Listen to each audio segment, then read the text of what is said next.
Oke guys, kita akan membedakan suara Senarionex BG66 tarikan 27 lbs dipasang di raket RS ISO Power 666.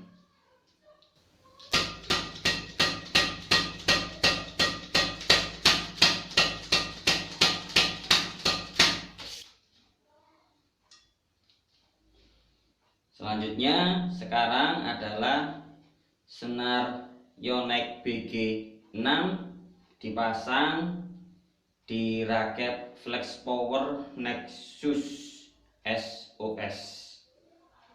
Kita bedakan main tadi ya.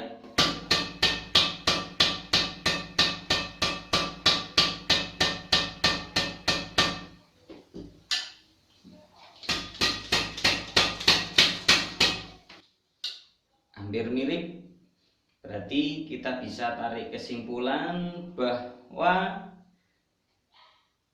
suara tergantung senar dan juga tergantung dari frame raketnya.